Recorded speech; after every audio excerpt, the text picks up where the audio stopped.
I'd rather not think about it, about sum it up.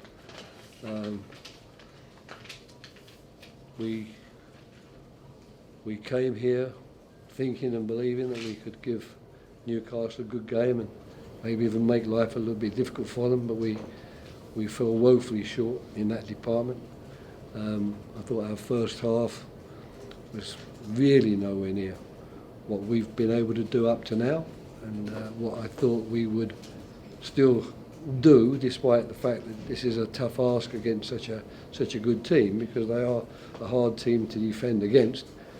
But it didn't work out, and at half time we were just looking really at salvaging something from the game and not going away totally and utterly dejected because we conceded even more goals than the 4 we conceded. So nothing really positive to say from our point of view, but I'm pretty sure you've just been listening to Eddie Howe, so I would think you've got all the positivity and superlatives that you need, and you don't need much from me. In terms of that first half, it was a complete shadow of kind of what your team has shown since you come back to the football club. Where do you think it went wrong? Yeah, that's the famous George Best one, isn't it? You know, where's it all gone wrong, George? We have to analyse. We have to make certain now that we work out why the team that's been very, very compact defensively, very strong, made very few individual errors, which have cost us goals, suddenly did so. And I don't have an answer sitting here in front of you, because you need one-liners really, and I don't have a one-liner. I thought we were somewhat unfortunate with the first goal, of course. That didn't help. That freak goal, I think it was. Well taken, beautiful touch from Trippier. Congratulations. If we'd have scored it, I'd have been delighted. But it's a tough goal to have against you after a few minutes, because that's not one that really has come about because you've got it so totally wrong defensively. Just finally, I know that you said you had no positivity in you, but in terms of the performances, some glimmer of hope from Tez Francher and Jezra Maxaki, they wanted to go on the ball to do something. Yeah.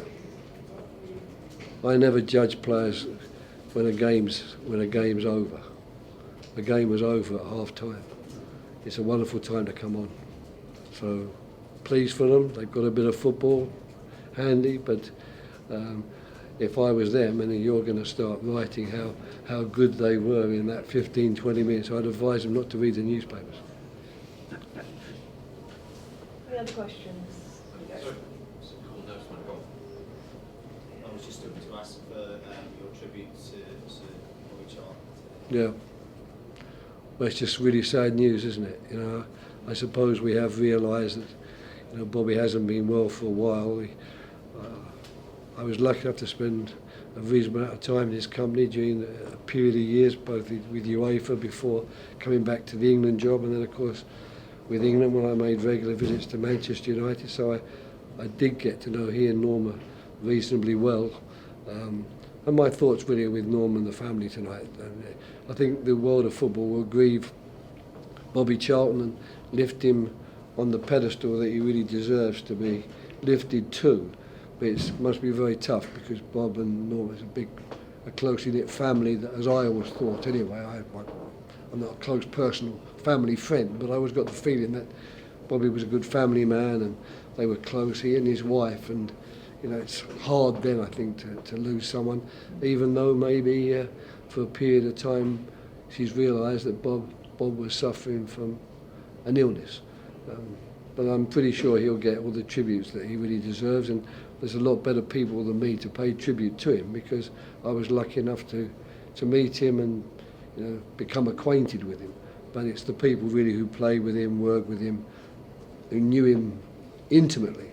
They're the ones whose tributes really mean something. How special was he as a player? Well, I thought he was very special as a player. He had everything you're looking for in a midfield player, didn't he? Really, I mean, wonderful pass with the ball, a wonderful strike with the ball. I don't remember him missing many games through injury. It seemed to me he was one of those unbelievably consistent players. But of course, you really are just talking to someone who, as a young man, was lucky enough to watch him play on the TV, and I don't have that close relationship either as a friend or as someone who's played against him or with him, and I think that's where a question like yours deserves a better answer than I could give. Roy, you'd have been aware of the Sandro Tonali story in the build-up. What did you make to the reaction you got today from Newcastle United supporters? What are you referring to, sorry? The Tonali, obviously, with the news of his impending ban on gambling, the sort of show of love and affection he got today from the Newcastle United supporters. Quite frankly, it passed me by, unfortunately. I mean, I'm watching Crystal Palace Football Club, and I had enough on my plate trying to watch Crystal Palace Football Club and the team and decide. So I'm pretty certain I'd have been very surprised if you'd have said to me, I've got a question for you, are you surprised how badly the Newcastle United fans greeted the news of Tonali? That would have really, knocked me back for six.